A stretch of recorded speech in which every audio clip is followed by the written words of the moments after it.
ওম নমঃ শিবায়। আগামী 12ই আগস্ট শ্রাবণ মাসের চতুর্থ সোমবার পালিত হতে চলেছে।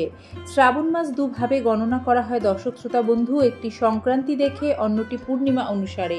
পূর্ণিমা হিসেবে শ্রাবণ মাসে 5টি সোমবার থাকবে, যা আগামী 19শে আগস্ট শেষ হবে।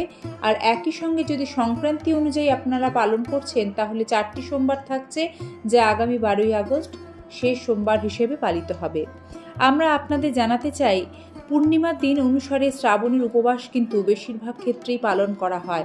পূর্ণিমা মতে শ্রাবণের উপবাস পালন করলে এটি আপনার চতুর্থ সোমবারের ব্রতবিধি। আর যারা সংক্রান্তি হিসেবে শ্রাবণ সোমবার পালন করছেন, তাদের এটি হবে শ্রাবণের শেষ সোমবারের ব্রতবিধি।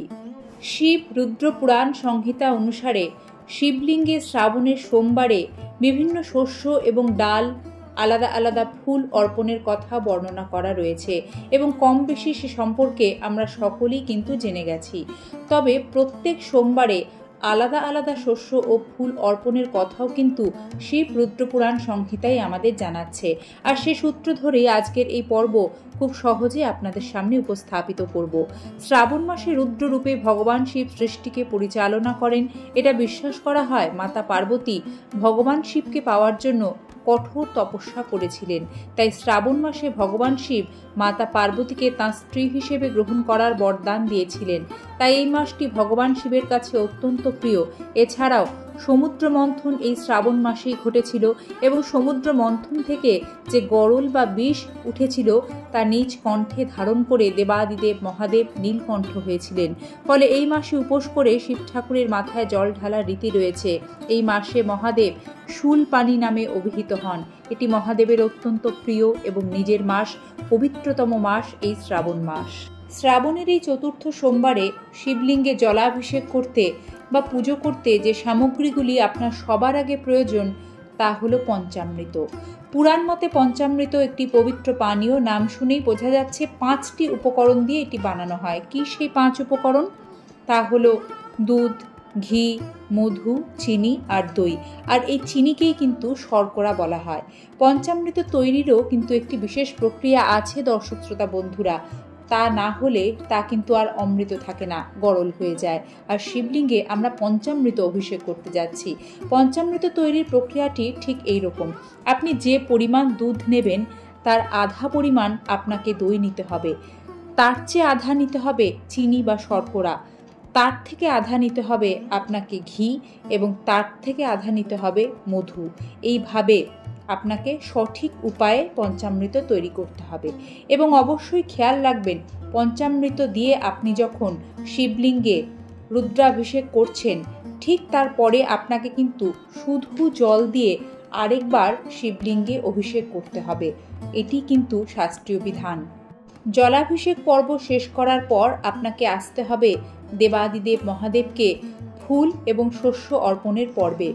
তার আগে আরও একটি ছোট্ট বিষয় আপনাদের জানিয়ে রাখি, আপনারা যে পাত্র দিয়ে জলাভিষেক করবেন শিবলিঙ্গে, ভুল করেও সে পাত্রে আপনাদের তর্জনী আঙ্গুলটি কিন্তু স্পর্শ করাবেন না। এই সম্পর্কে আমরা আগেও আলোচনা করেছি। আরও একবার সকলের অবগতির জন্য জানিয়ে দেওয়া, তর্জনী আমাদের নির্দেশের আঙ্গুল, আর আমরা ঈশ্বরকে কখনোই নির্দেশ করতে পারি না। সেই কারণে পূজা অর্চনার কাজে যখন শিবলিঙ্গে জলাভিষেক করা হয়, সে পাত্রে কিন্তু তর্জনী আঙ্গুল ছোঁয়াতে নেই। গঙ্গা জল ছাড়া শিব পুজো অসম্পূর্ণ। তাই এই দিন শিবলিঙ্গে জল ঢালার সময় আপনাদের গঙ্গা জল নিবেদন করতে হবে। এই দিন গঙ্গা জল নিবেদনে সমস্ত পাপের বোঝা থেকে মুক্তি পাওয়া যায়। দুধ ও চিনি নিবেদন করলে মেধা বুদ্ধি তীক্ষ্ণ হয়, সমস্ত মনস্কামনা পূর্ণ হয়, সংসারে আয় উন্নতি বৃদ্ধি পায়।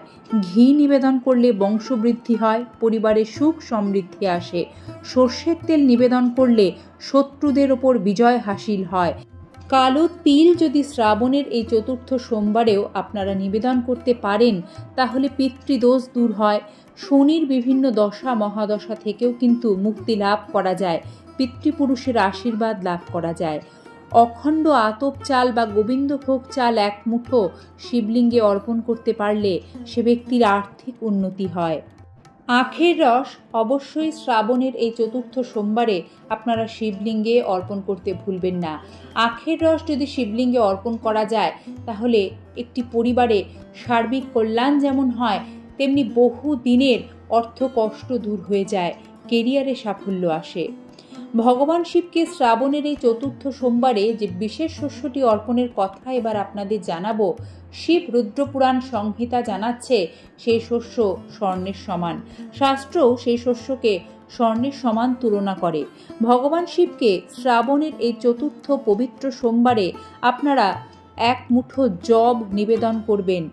যব যদি নিবেদন করতে পারেন তাহলে গৃহে উন্নতি হবে, ধন সম্পদের অভাব সে গৃহে কখনোই হবে না। দীর্ঘ চেষ্টার পরেও যদি কেউ সন্তান সুখ থেকে বঞ্চিত হন, শাস্ত্র জানাচ্ছে নিষ্ঠা ভরে শ্রাবণের এই চতুর্থ সোমবারে এক মুঠো গম যদি শিবলিঙ্গে অর্পণ করা যায়, দেবাদিদেব মহাদেব অত্যন্ত প্রসন্ন হন এবং তার আশীর্বাদে সন্তান লাভের সুখ ও আশীর্বাদ পাওয়া যায়। শাস্ত্রমতে শ্রাবণের এই চতুর্থ সোমবারে চেষ্টা করবেন একটি লাল ডাঁটিযুক্ত ধূত্র দিয়ে শিবলিঙ্গে অভিষেক করতে। লাল ডাঁটিযুক্ত ধূত্র ফুল শিবলিঙ্গে অর্পণ করতে পারলে মহাদেব প্রসন্ন হন এবং তার বিশেষ কৃপায় জীবনে সমস্ত বাধা বিঘ্ন দূর হয়ে যায়, সন্তান সুখ লাভ করা যায়, আর্থিক সমৃদ্ধি হয়, বিভিন্ন গ্রহের দশা মহাদশা থেকেও মুক্তি লাভ করে একজন ব্যক্তি। শ্রাবণের এই চতুর্থ সোমবারে অবশ্যই শিবলিঙ্গে একটি পদ্ম ফুল আপনারা অর্পণ করবেন। এতে জীবনের সার্বিক সফলতা লাভ করা যায়, কারণ পদ্মই কিন্তু মহাদেবের সবচেয়ে পছন্দের ফুল। শ্রাবণের এই চতুর্থ সোমবারে পদ্মের পাশাপাশি একটি লাল গোলাপও আপনারা শিবলিঙ্গে অর্পণ করতে ভুলবেন না। শিবলিঙ্গে লাল গোলাপ অর্পণ করলে মা লক্ষ্মীও কিন্তু প্রসন্ন হন এবং মা লক্ষ্মী যখন প্রসন্ন হন আপনাদের শুক্র গ্রহ বলবান হয়। শুক্র গ্রহ বলবান হলে একজন ব্যক্তির জীবনে পার্থিব ভৌতিক যে সুখ স্বাচ্ছন্দ্য বিলাসিতা সেই দিকটিও কিন্তু উন্নত হতে শুরু করে, আর সেই কারণেই শিবলিঙ্গে দেখবেন গোলাপ ফুল অর্পণ করা হয়ে থাকে। বেলপাতা ছাড়া শিব পুজো অসম্পূর্ণ। আর এই শ্রাবণের চতুর্থ সোমবারে আপনার দীর্ঘদিনের কোনো মনস্কামনা পূরণের জন্য মহাদেবের কাছে যদি প্রার্থনা রাখছেন, তাহলে অবশ্যই শিবলিঙ্গে জলাভিষেকের পর 108টি ভেজা বেলপাতার মালা সাদা চন্দন লেপন করে শিবলিঙ্গে অর্পণ করবেন। শিবলিঙ্গে সাদা চন্দনের প্রলেপ দিলে রাহুর দশা থেকে মুক্তি পাওয়া যায়, জীবনে সার্বিক সুখ লাভ হয়। মহাদেবের বিশেষ কৃপা লাভ করতে শ্রাবণের এই চতুর্থ সোমবারে আপনারা মনে করে শিবলিঙ্গে জলাভিষেক শস্য অর্পণের প্রক্রিয়াটি সম্পন্ন করার পর তাকে আরতি করবেন এবং অবশ্যই আরতি করার সময় কয়েকটি লবঙ্গ ও কর্পূর জেলে আরতি করবেন। বিশ্বাস করা হয় লবঙ্গ ও কর্পূরের বাতি একসাথে প্রজ্বলিত করে শিবলিঙ্গের সামনে আরতি করতে পারলে দেবাদিদেব মহাদেবের আশীর্বাদে জীবনে অনেক রকম বাধা বিপত্তি কেটে যায়। এবং তাকে তুষ্ট করার জন্য তার পঞ্চাক্ষর বীজ মন্ত্র পাঠ করবেন, যা হলো ওম নমঃ শিবায়। শিব পুরাণ আমাদের জানাচ্ছে শ্রাবণের অন্যান্য সোমবারগুলির মতো এই সোমবারেও ওম নমঃ শিবাই হবে সবচেয়ে কার্যকরী মন্ত্র। বন্ধুরা, মন্ত্র উচ্চারণের ভুল আমাদের হিতের বিপরীত ফল প্রদান করে, তাই না জেনে যে কোনো মন্ত্র পাঠ আমাদের করা উচিত নয়। তবে ওম নমঃ শিবায় এতটাই কার্যকরী এবং সহজ একটি মন্ত্র যা সঠিকভাবে পাঠ করতে পারলে মহাদেব প্রসন্ন হন।